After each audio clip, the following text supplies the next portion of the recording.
Masuk ah. Masuk ah. Masuk ah.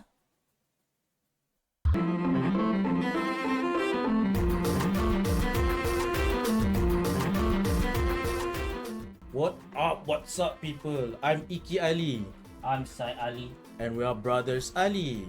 Brothers Ali. Alright, so we're going to review in this one the movie The The Marvel. Marvels.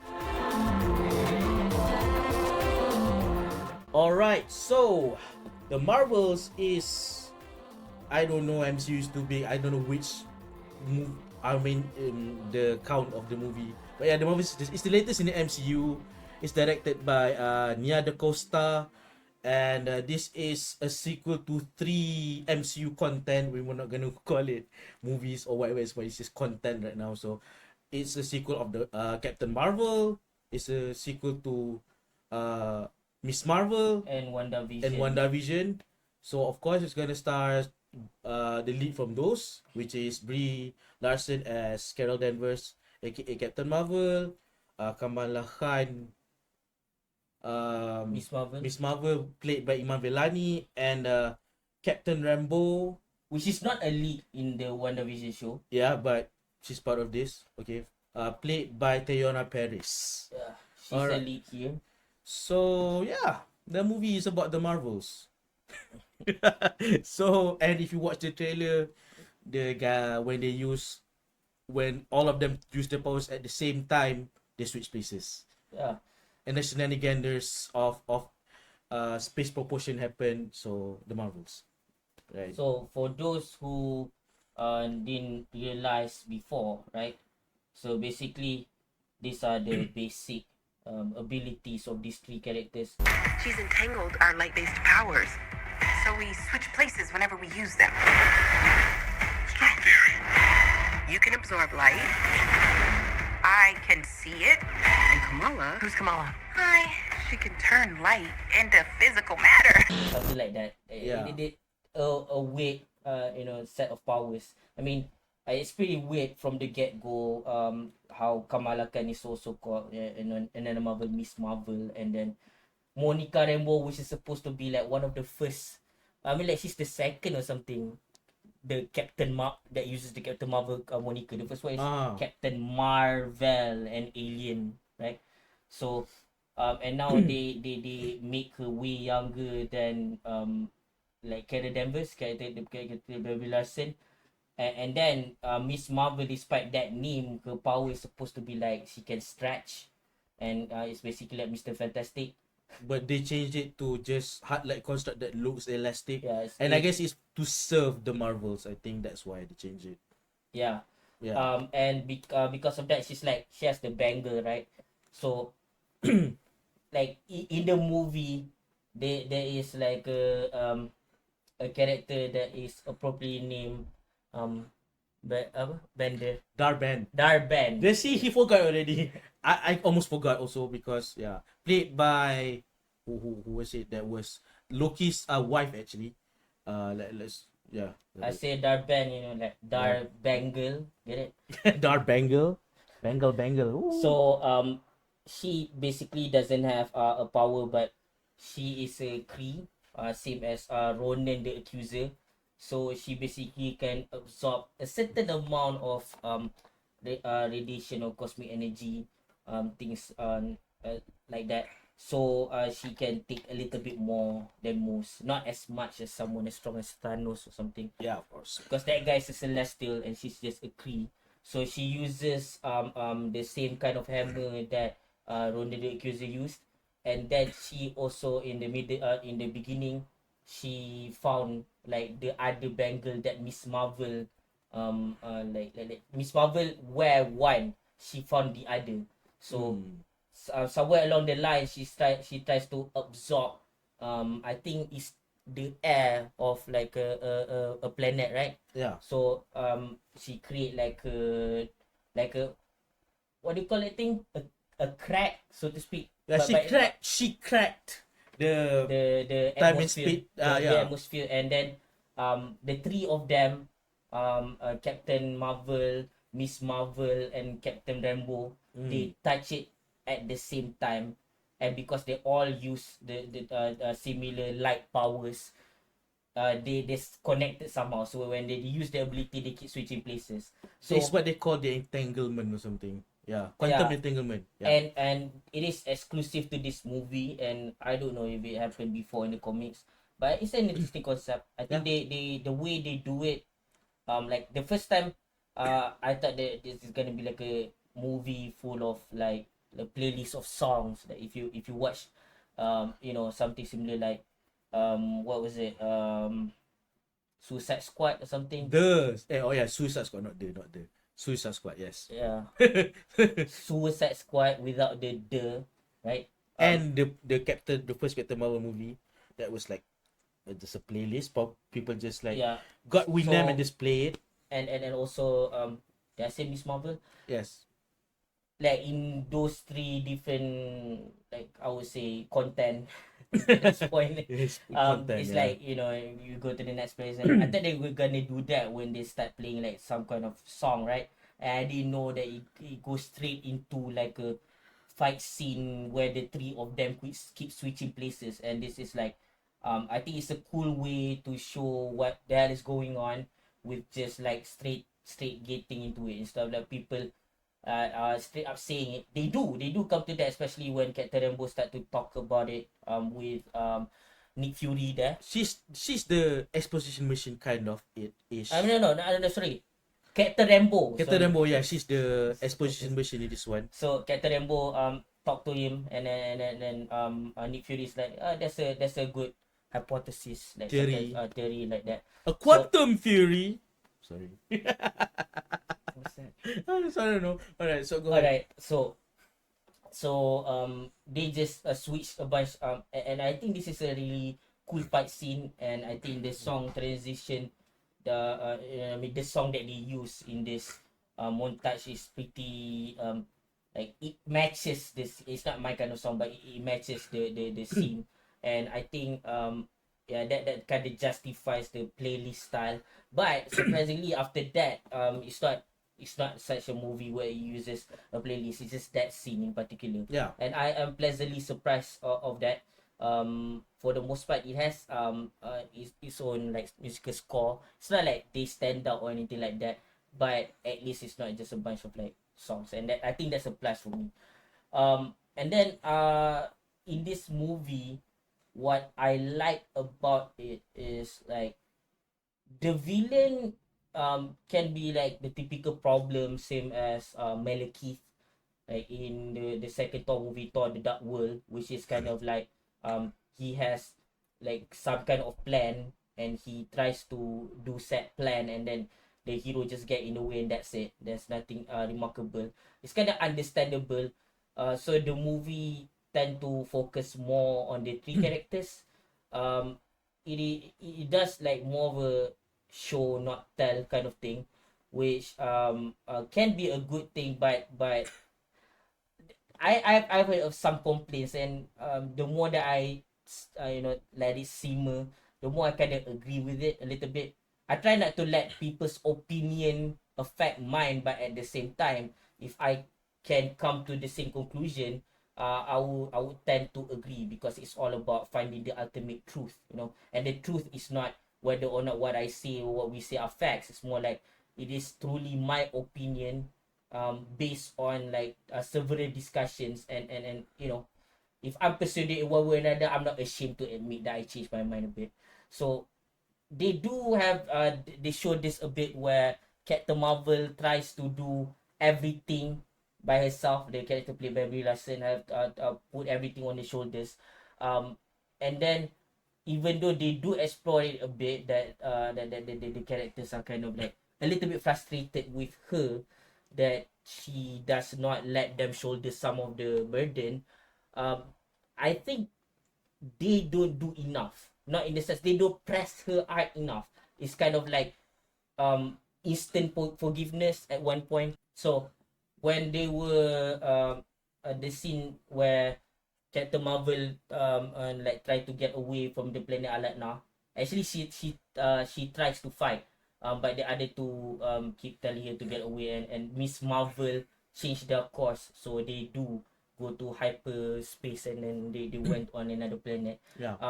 I thought there was gonna be a scene where they're gonna press on her like that, but it was like, or like, Captain Marvel goes, "I'm glad that you guys are here," and then that's it. They just like let her wipe her tears, and they hug, and then they resolve it. I think they should be a little bit more angry with her, especially the dynamic that they have created even early on in the movie. Like, okay, for one, there's less a baggage, right? So she says, "Oh, I'm going to be back," right? Captain Marvel says she's going to be back to Monica Rambeau as a child, right? And then something happened, and she went away, right? But because of that, she's been trying for so long, trying to fix everything on her own. And because she was so ashamed and she wants to focus on this, she didn't come back to Monica. And Monica, like is one of the people who went through the blip. Yeah. So when she comes back, Maria Rambeau, the friend of the other pilot, the co-pilot of like And the late mother of Monica Rambeau. Monica Rambeau, the friend of Carol Danvers. Kelly Danvers, she's gone, she's dead, right? And then Kelly Danvers is nowhere to be seen years after. So because of that, Monica Rambeau did express a little bit of her pent up rage, you know, of like all of her sorrow, pent up sorrow mostly. Yeah, not yeah, so much yeah. rage, of she losing one of her mother figures, right?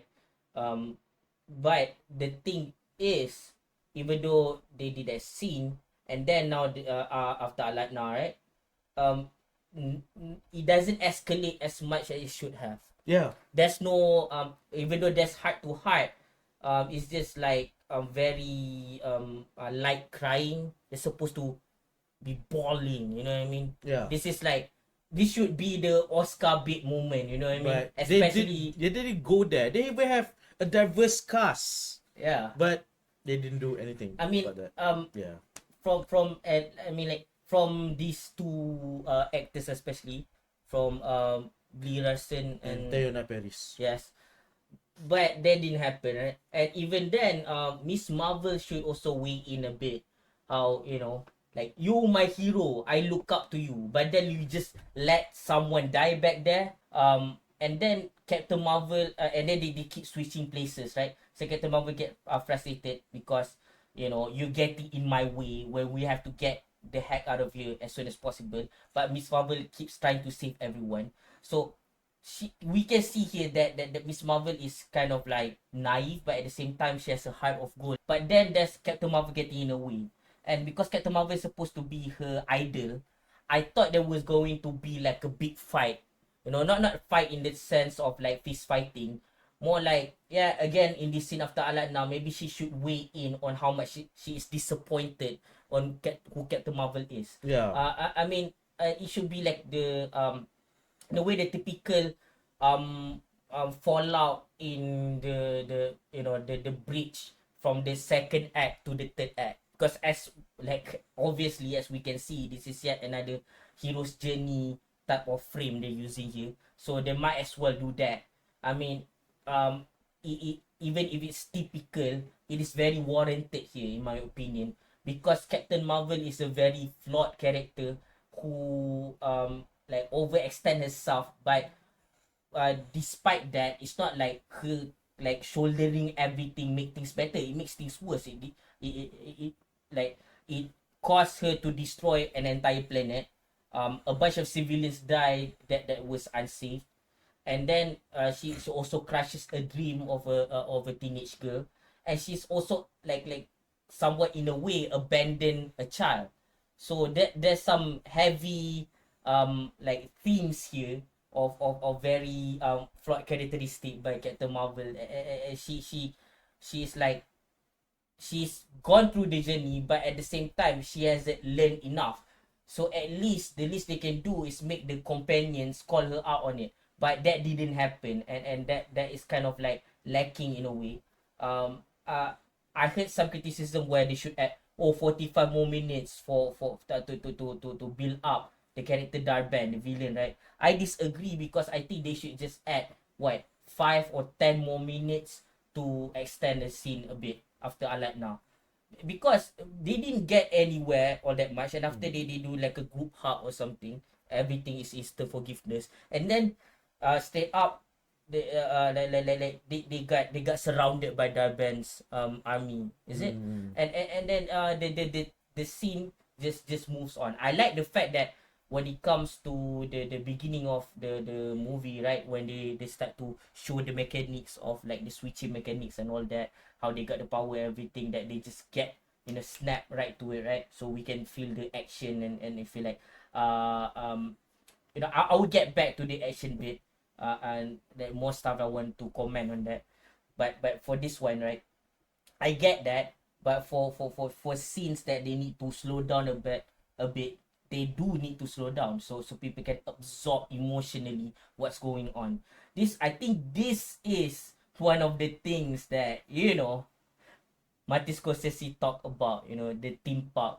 It's like a theme park, you get into a ride, you're excited for the ride, and then you go through like the boring way, and then you go to the ride, you get excited, and after you're done, you have no time to process on to the next ride.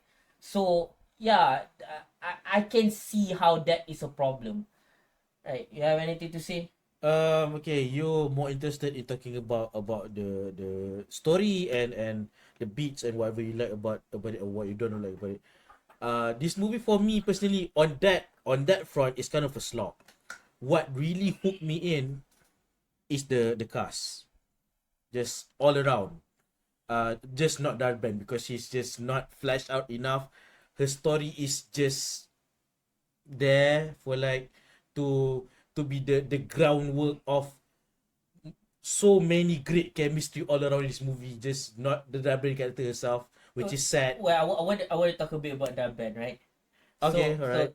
So you think she's not fleshed out enough, right? Yeah. So I think that's fair, but like, do you think she's interesting enough to warrant exploration?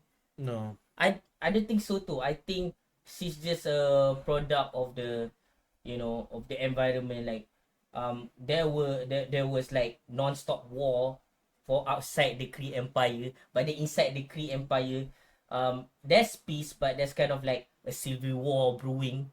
And I mean they could have like at least like focused on how like she does her, I don't know, dimension tearing power. There is something interesting. Like work on that. Why is she chosen as the villain, and work on that, the power and everything. That's the thing. That's what she is. She's not chosen as the leader.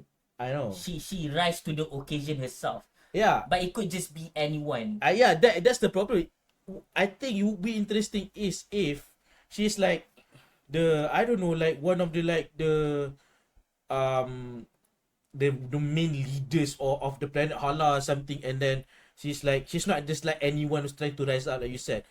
I think she's more interesting if she's like a member of like an uprising, or like a queen of Hala or something. Then her motivation will make more sense because she tries to look out for her people or something. I think that is worth even less, because if you're already in a position of authority, it kind of like, of course you have to do something because the people are looking up to you, and it's like, hey leader, do something, right? But because she's none of that, that's why I think it's even more interesting that she rise to the occasion and starts to lead these people, and some people who believe in the cause follows her. Alright, and she's kind of like a rank member of the army, right?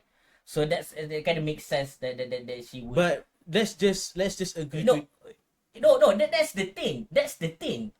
I think she's just like another person, and she becomes something, and it could be anyone. That's why I think her character is interesting enough in that way. But beyond that, she's not supposed to be anything. I know. I don't think I even care for them to explore further. What I'm trying to say is, it's too bad for her, but because of her, we get all this great chemistry all around from the cast. We got a great performance even for what little work they have to do. The material is not that much to work with, but they did the best they could in terms of performance. So Brie Larson, where you guys complain like she's like stoic and whatever, but this one, yeah, she's breaking out of it, and still people don't see it. Like, yeah, she's like emoting more. She's like more, a little bit more vulnerable, and trying to confide more instead of just shouldering everything on her own, which is why in the first movie she didn't do surgery yet. Oh, And then the second movie, when she meets Monica Rambeau and Kamala Khan, what kind of surgery did you mean? my what I mean is a long stick stuck up her ass. Oh, right. So Monica Rambeau and Kamala Khan is are the two doctors who repeat pull it out of her, and Oh, yeah. she's like, you know what, I have some, I can, you know, confide in someone. It's okay to not share, to not like get bogged down by your burden. Just, you have friends, right? So there's that. Good for Brie Larson for emoting more. I want to say something about Brie Larson. Even in the first movie, even if she's like that, they just stick up her ass, right? I think Brie Larson did like a good job playing Carol Danvers, because according to the comics, recently, especially the Civil War 2, Carol Danvers, this Carol Danvers, the new one, she is kind of like a person with a stick up her ass. So I think to criticize her for playing that kind of character is like saying you shouldn't be the character that she is in the I mean, comics. I don't mind it either, the first one, but that now that she's actually like, give in to the demand, you still not watching it. So I don't know what went wrong there, but whatever. That is like, I think people don't watch it. People have the right to not watch it. I think the reasons, because Brie Larson talks a bit too much, right, in the interviews, and I don't want to go over that. You can all like see it for yourselves, and Yeah. that's probably why most of you guys don't see this movie now, and it's totally warranted. Yeah, I would agree. Like, in fact, even I didn't go on the cinema to I didn't watch Captain Marvel in the cinema. I watched I it, any way I can, if you know what I mean. So so the thing is, people say that she's like, okay, one, they say she's a bitch, right? And then she says she's like stoic, as people like to call her, kayu, wooden, and whatever. I disagree, because you know who's the wood, who's kayu? It's Lashana Lynch, Yes. the one who plays Maria Rambeau. Yeah. Oh my She's god, she's I mean, I don't know if she's good in any other stuff. I don't see much of her, right? She's pretty decent, I guess, somewhere else. Like, I've seen her acting before. It's just not, she doesn't like stick out too much.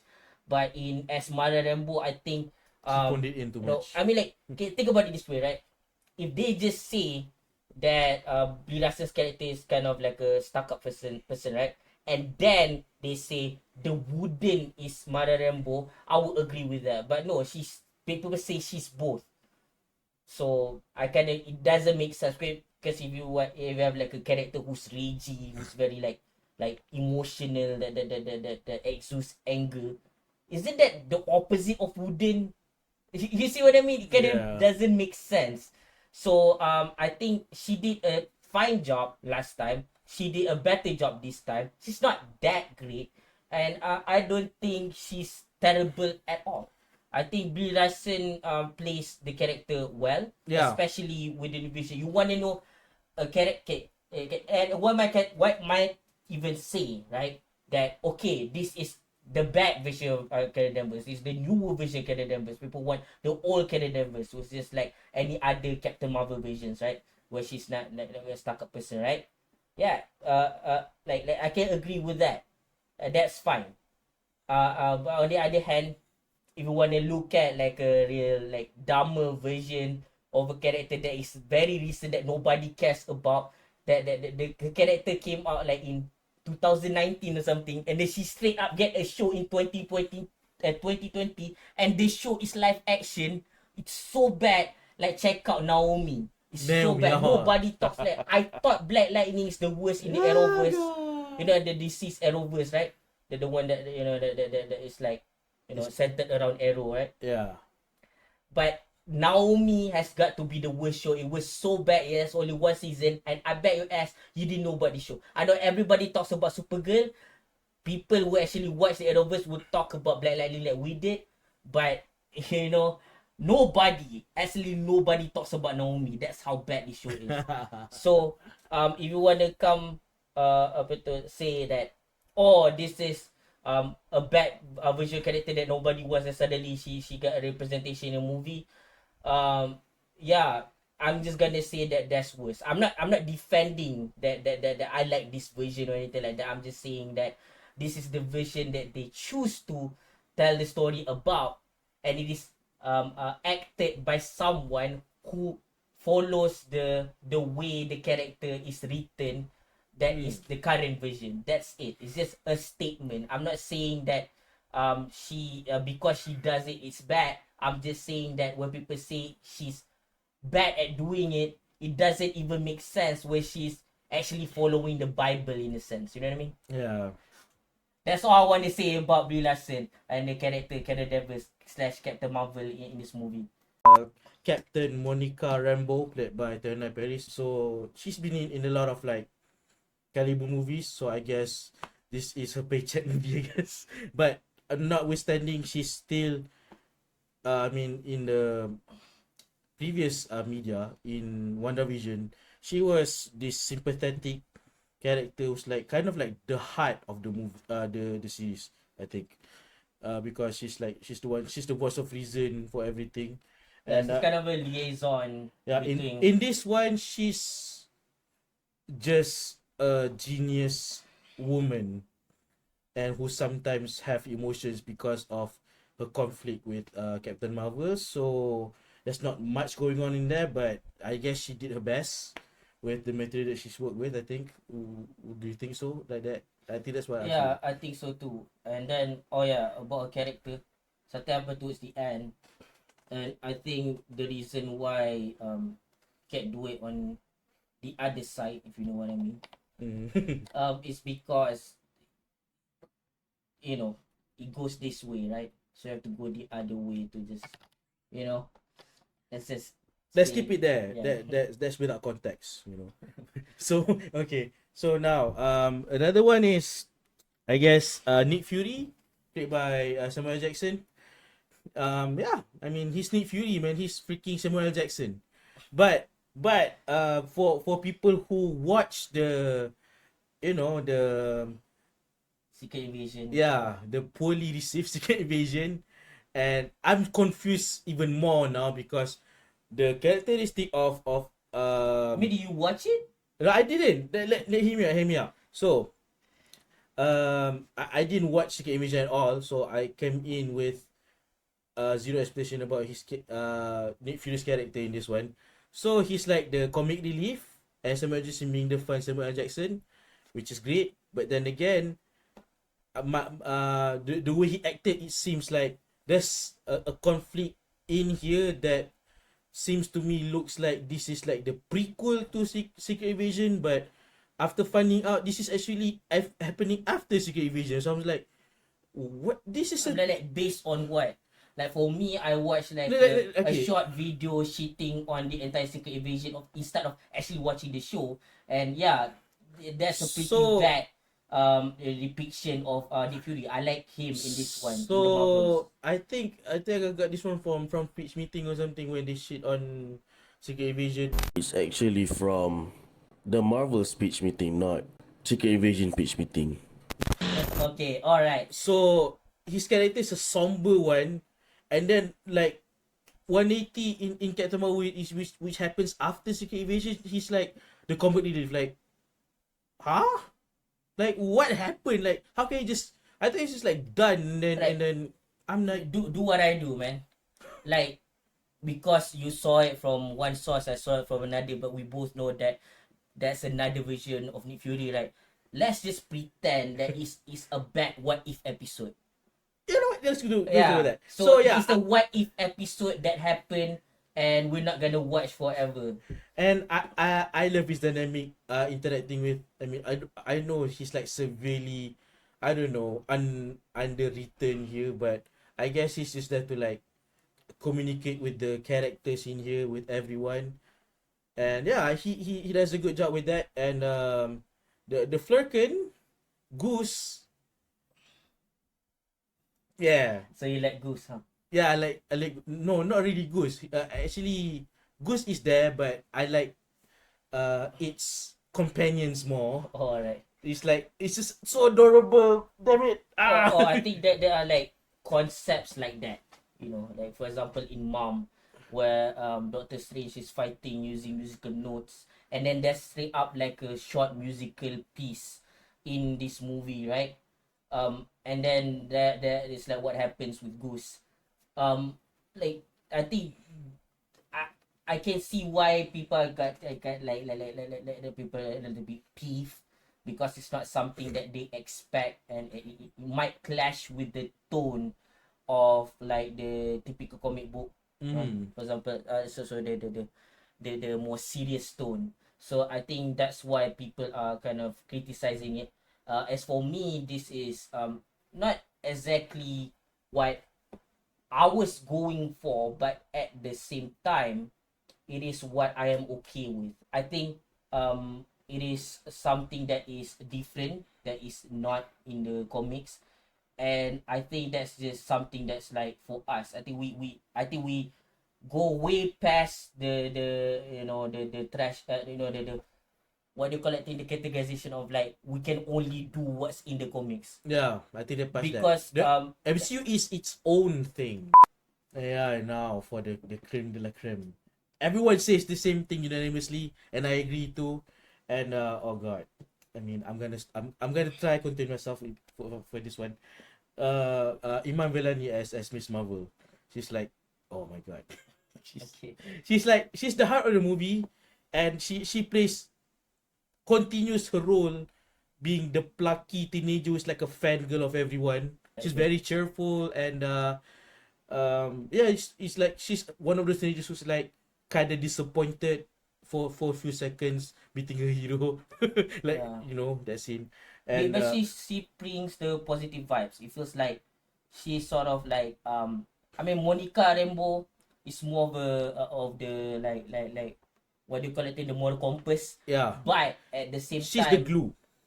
yeah, Basically, she's like, she's the glue. she represents the innocence, right? And this is even I mean like she Miss Marvel represents the innocence. and I think it's beautiful to recall that because she I mean she and her family is like Muslim, right? She's so there's like tying everything together. It's like it's all about peace and harmony, right? About Islam. So now the depiction of Islam and okay, before we go that route.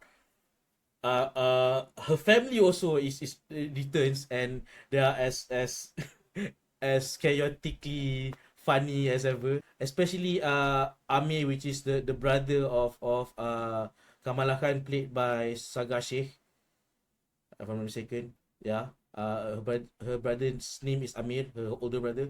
So he's the one who like when he went to a spaceship, he was like went to like the spaceship, and then he saw like this vast open space. He's like, Subhanallah. I'm like, it's like that hits like there, man. And then there's something that is like very very like the depressing like for impact. a dire, In that situation, yeah. so he was like, I don't know, Doing some prayers. some sort of prayers. I don't know if it's zikir or the shahadah. I'm not sure which one. But and then Nick Fury was like, what was that? Are you praying? And then he stopped a bit. Don't stop. We need all the help we can get. I think it's more so about Nick Fury than Yeah. it's about Ame, because it's just like Nick Fury, I think is like the depiction even since the beginning in MCU, when he first come in 2008. Was it 2008? Okay. No, later. Is it later on? I don't remember. It's Like, been a long time. Okay. in the first, end credit, right? Yeah. Of Iron Man. Yeah. One of the movies. I don't remember The which first, one. I think the first Iron Man. Yeah, the first one, 2008. So like he was already depicted as like a older version of Nick Fury, and if it's like based on the comics, it's probably Nick Fury Jr. But as far as I like can now. He's just the one and only Nick Fury in this one. Yeah. So like he is already depicted from the get go to be past his prime.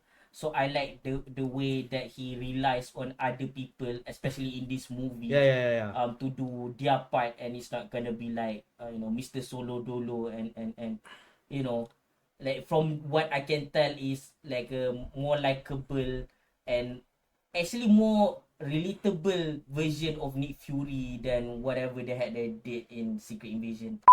It's just another fun time with the Marvel movies, with the MCU. Yeah. Yeah, it's not to forget about like okay, I like the action because it's one of those the action. action style where everybody keeps on moving, like the fight between Darben and the Marvels is kind of fun because they keep switching places, and I like the fact that they go all out, and I think Darben kind of have no chance of winning, which is I think what it's supposed to be, because in the comics if there's like, oh, I'm gonna beat you up, right, they just gonna go straight to it, and it's not about like, oh, who's stronger and all that. Like if you're there, the three of you are there, it doesn't matter if you're the villains or the heroes, just everybody keeps moving, so you get the job done, beat down the opposition, right? So I'm kind of glad they do that, and when they do the switch up, they like connect each other's movement and complement each other. I like that. It's kind of like one of those when you listen to rap songs where like especially in groups, right? So when MCA kind of go and then At Rock goes in, and speaking of which, that dynamic is interesting. Speaking of which, they continue their like Beastie Boys song inclusion thing. I and guess what I mean by they is Hollywood. Hollywood can't stop putting Beastie Boys song, and I couldn't be more glad because I love Beastie Boys. I think they're just like, this is what they could afford now. The rights. Because they're like, okay, we're gonna keep on. Okay, what's the next movie we can use a Beastie Boys song? I mean, I'm not mad. It's just that, And I like what happened like towards like the ending, one of the big climax, right? No, it is the climax. So something happened that there's something like kind of like sad and somber, and then the movie just keeps quiet, like the vacuum of space. And I think the movie needs more of that. Yeah. Heartfelt scene like that, where like Captain Marvel is just like quiet because in a way she kind of failed. So yeah, I like that. Like it needs more quiet. and then to think about it, it's like usually Marvel, especially the theme park that it is, like they what they call it thing. Sometimes there's like I said before, I thought it's gonna be like a gallery of like songs, but then they still go to like musical scores, right? But in terms of in general, there's always like non-stop of either playlists of songs of like copyrighted songs or original musical scores. So there's not enough of these like quiet moments. We get that a lot in horror, but the way they use it nowadays is kind of lame. It's like, oh, before a jump scare, it's quiet. But when it is done in movies like this, it's more heartfelt. And I think doing that gives more space for you to think, and it's not the movie telling you how to think. Yeah, this movie, I mean, when it has quiet moments, I think it's trying. I mean, I think Guardians of the Galaxy still nails it even more, I think. Yeah, Yes. and that's like, I think that's one of the best movies for Marvel. Yeah, it has its problems too, and the Marvels although flawed, I think is still one of the good ones, surprisingly, because just like everyone, I was ready to Be disappointed. be disappointed, but I was pleasantly surprised. I like this quite a bit. Yeah, like this is after edit, like after the video is done recording, There's more points, go ahead. I just realized how we didn't talk about Darben's plan, and it is very stupid, yes, but I think it is justified because her character is very distraught, they she just like open up, like punch, like a, you know, like a, in a way macam like sucking up stuff, and Yes, yes. like she's like suck the air of one planet, you know, and then like the sun from another planet, which is like, if you think about it, it's gonna be very unstable by the time she's done with it, right? Yeah. But I think that's what happens because she didn't think about it. So, like, is it dumb? Yes. But does it make her character worse?